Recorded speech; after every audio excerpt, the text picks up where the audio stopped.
Hello and welcome back to my craft room. I had a bit of excitement at work the other day. I thought it was exciting, and I can share it with you today. Now, I work in a shop that sells lots of, we've got fabric and wools, and we've also got lots of arts and crafts things. And it's really, really hard to keep the wages in your pocket when you work there. So, this is one of the many things I've had my eye on for a while. These Spectrum Noir advanced discovery kits, and I loved this one with the mandala. I just loved it, and I'd looked at it a few times, but at what is it, $23.75. Bit of a considered purchase, and lots of other expenses going on at the moment, so I'd been putting it off. But then a couple came in the other day, and the lady came up to me and asked me about these, and she told me that it was her partner, husband. You can just about see him there. Baz was the person who designed the kit, so I was ever so excited. And cut a long story short, I decided it was meant to be. I'd been looking at this kit for ages. I was going to buy it, and oops, I got Baz to sign it. And that's probably a bit cheeky really, but he didn't seem to mind anyway. And yeah, so I haven't opened this yet, so I'm a bit excited, and I thought I'd try it out today. Apparently he did do a kind of unboxing himself on his YouTube channel, but he doesn't do a lot on YouTube. But I think he uses Instagram, so I'll try and find a link to that and leave that below. And perhaps the shop where I work as well. I'm sure you can buy these in lots of outlets. Apparently Baz used to come to our shop to buy all his Spectrum Noir pens, and when you look at him, you can't see it there very well, but when you look at his YouTube video, you can see he's kind of got this wall of Spectrum Noir pens behind him, and they are lovely pens, and they make lovely inks and things as well. So he used to come and buy all his pens from us, and then and he would post his work on social media, and Spectrum Noir contacted him and asked him to design this kit, which I thought was so exciting, and just to meet him was really nice. So and they seemed like a really lovely couple. So yeah, that was my exciting starstruck moment of the week. And so I thought this morning, I've got a bit of time, I'm going to see what's inside here and have a go at my first mandala. Well, I've tried mandalas in different ways before, but yeah, nothing as amazing as this. Okay, so let's go straight to desk cam and have a look.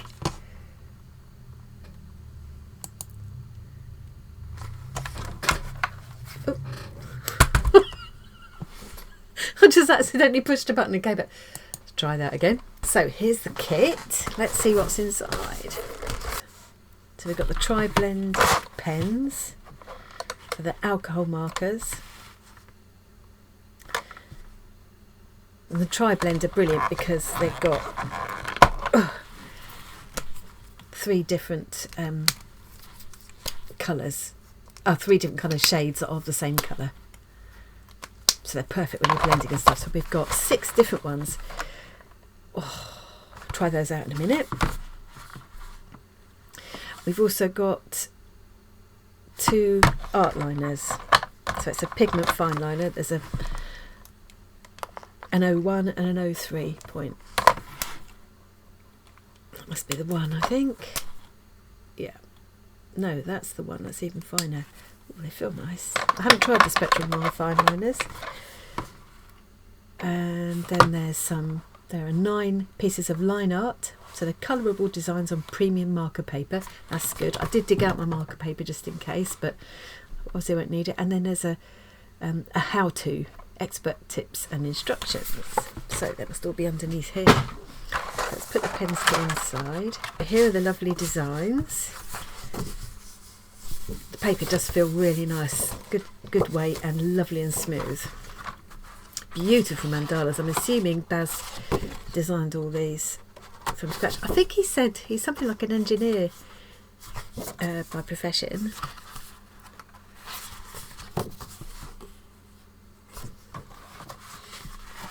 Which will kind of make sense with these beautifully precise drawings. Ooh, that was a bit more sort of organic looking, isn't it?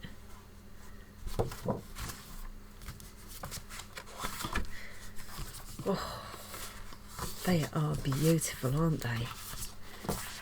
Well, now I'm going to have to try and choose which one to do first. Introduction to alcohol markers. Okay. Triblend 3-in-1.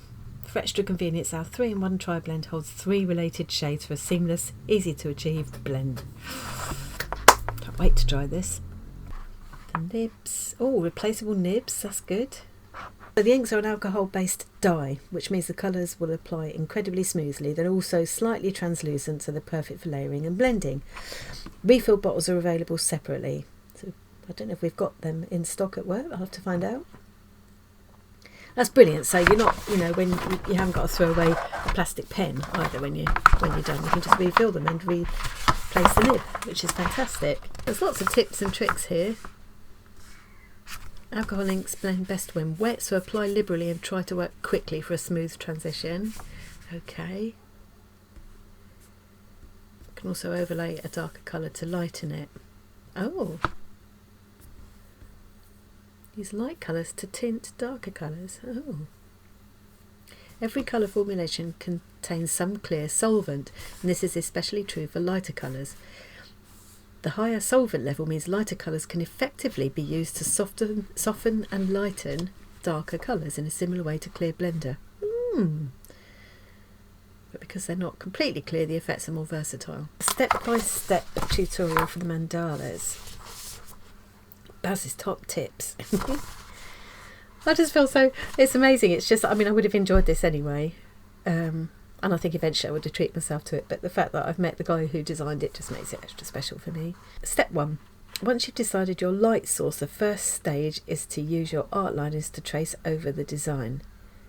Use the thinner 0.01 on those lines facing towards the light and the thicker 0.03 where they're facing away. You should already begin to see some depth and dimension appear. That makes sense. Yeah. Okay, let's follow along with this one. Makes sense, doesn't it? What I'm just going to do is, I've got this marker paper left from a school box a couple of times ago. I'm just going to swatch these colours and try out these fine liners as well.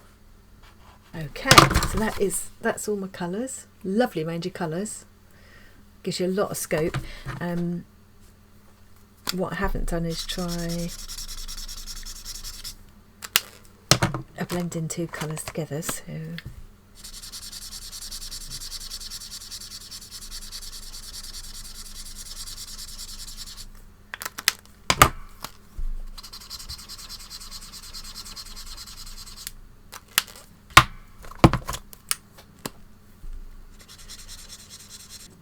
I'm struggling with that a little bit, but the point of this is to really try and get used to using these alcohol markers, because I've got other alcohol markers as well, and I don't use them enough. I've never really made myself get used to the blending and things, so I think this will be perfect. And my excuse for spending all this money on this kit, if I need one, is that it will help me to make more use of some of the supplies I've already got. Excellent piece of justification for crafty spending. I'm an expert at that. So the first thing is to do my line work, and what they're suggesting is that decide where your light source is. So I'm going to go with the same as this while I'm learning. The light source is up here, so my thinner lines will be this side and the thicker lines will be the other side where the light isn't hitting them. So let's see how I get on with this. Now I've got the camera a bit nearer, but the ring light's in my way. Oh, I'm going to have to readjust this. This is not going to work. Let's go with this, and I can look down through the ring light. So my light source is up here. Okay, I'm going to be mumbling away to myself here. I will put this on fast forward, speed through, and see you when I've got my line work done.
Well, I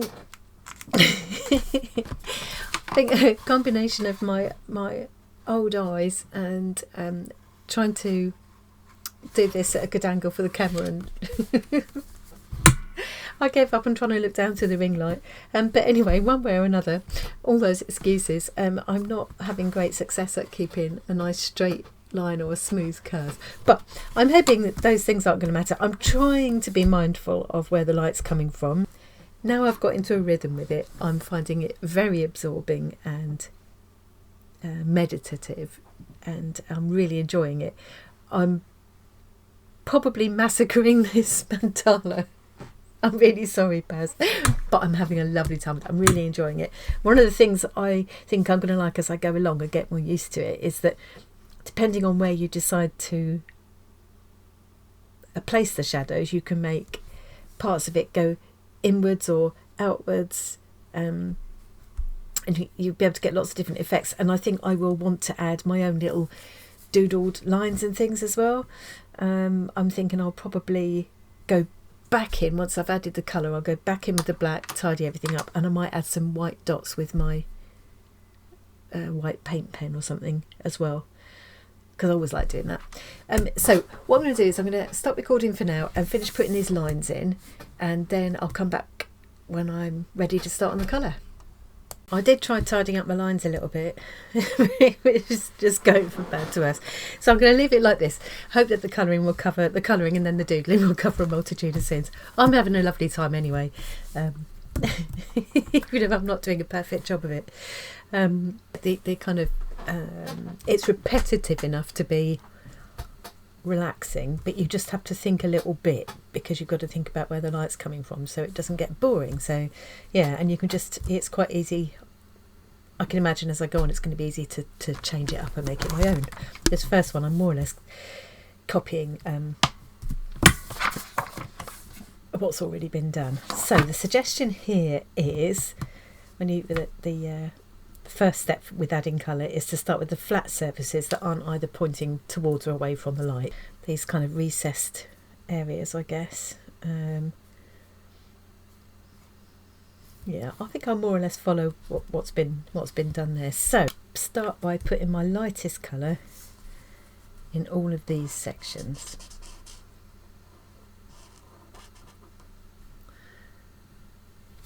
I've picked my wrong colour out. Oh, see, look, I've ruined it already. Oh, it doesn't matter. Let's go with the pink.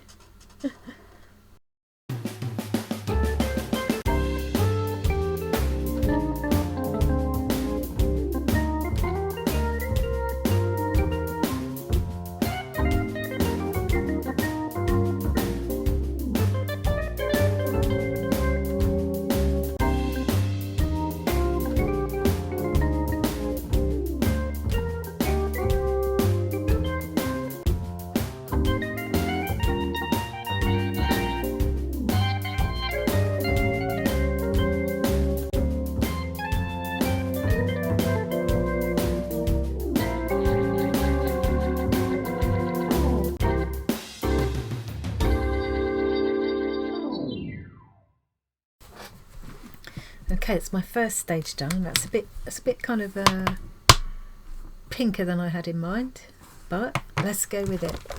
I want to add in a bit of purple as we go along as well, the same as we've got here. So step 3, you'll need to colour any angled surfaces using a single colour for each section. A light shade for those areas facing towards the light source, and a much darker shade for those sections facing away. I'm going to go for these points here first, and I'm going to do those in purple.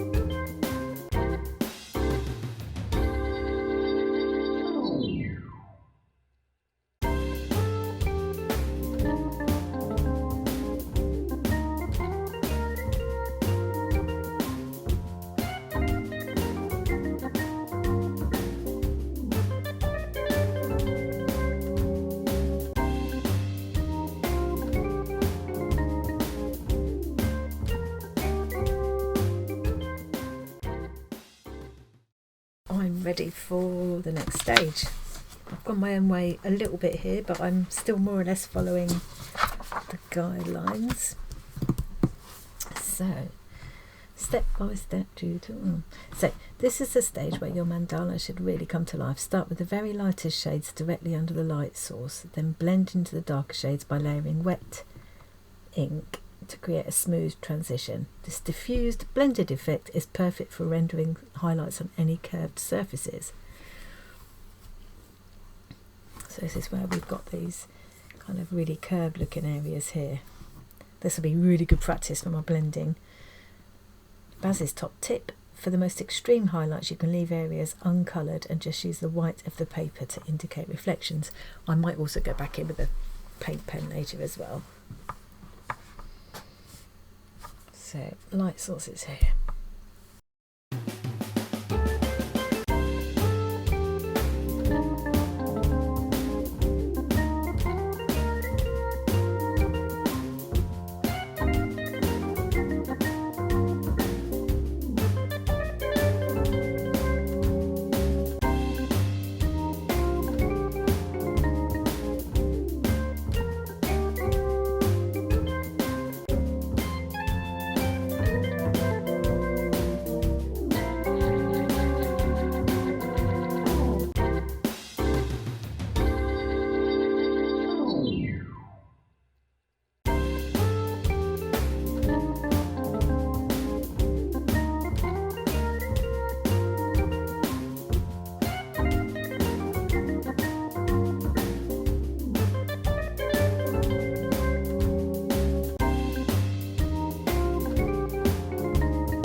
Right, so I finished putting all the basic colour down. I'm quite pleased with that. I didn't do all that well at leaving the white highlights, but that's fine because I'm planning to go back in with my white paint pens, also with the fine liners, to do some dotting and line work and things to add highlights back in and a bit of detail just for fun. I might even get a gold pen out because I think a little touch of gold would be quite fun. But first thing I'm going to do is, as they suggest here, just darken up those very darkest areas. So I'm going to try and be methodical so I don't miss anything, and I'm just going to work from the centre outwards and darken up the areas that are already the darkest, and see how that goes.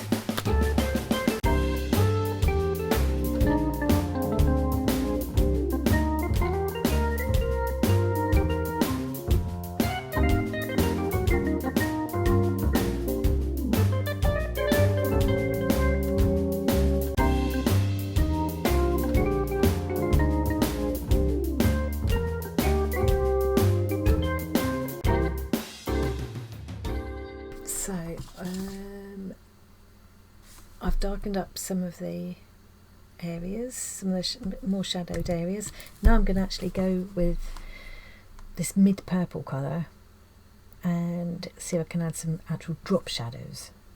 See how that goes. Okay, I think I'm done with colouring now. It's time for doodling. And this is where I'm going to finally cover up all my little boo-boos.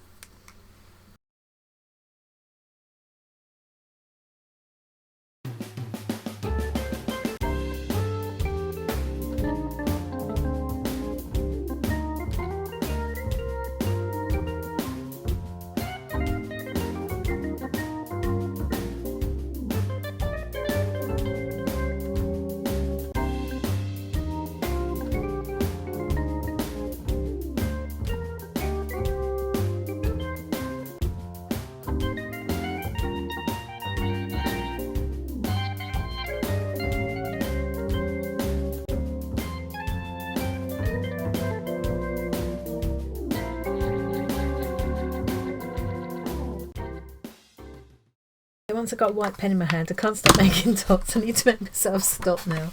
I must say that's probably not a perfect result, but I'm pretty pleased with it for a first attempt. Next time when I do one of the others, and some of these are quite complex, the only thing with these is I would question, see how detailed this is, which is lovely. Hang on. I'll try. Yeah, but I would question whether I can get that level of detail with these pens. I might use different pens for that. But yeah, I mean, there's a lot of scope here for doodling in and making it your own. And what a fantastic way to practice all the blending and shading. I found it really relaxing because I didn't have to think too hard, because you had to think a little bit about where the light and shade was going to fall. It just stopped it getting too easy, so it became boring. I've really enjoyed this. I feel really chilled. I've actually spent, how long have I spent? Blimey, almost 3 hours. I didn't actually realise what time was. So yeah, I've been sat here for nearly 3 hours and I hadn't even realised. So yeah, and I feel really chilled. And I guess that's one of the main reasons for doing these kind of mandalas. It makes me think I'd like to learn a bit more about how to make my own. But this would be a good way to get me kind of into it. And also, as I say, to practice using these pens. I had I think a set of 3 in a previous scrawler box, so I'm going to dig those out from my marker box and keep these all together with this mandala set. So yeah, so here's my first mandala, and I'm definitely looking forward to doing some more. I hope you enjoyed watching that. I'll try and condense it from 3 hours down to no more than half an hour. And I hope you'll enjoy it as a speeded up version. Thanks very much for joining me today, and I'll see you again really soon. Bye.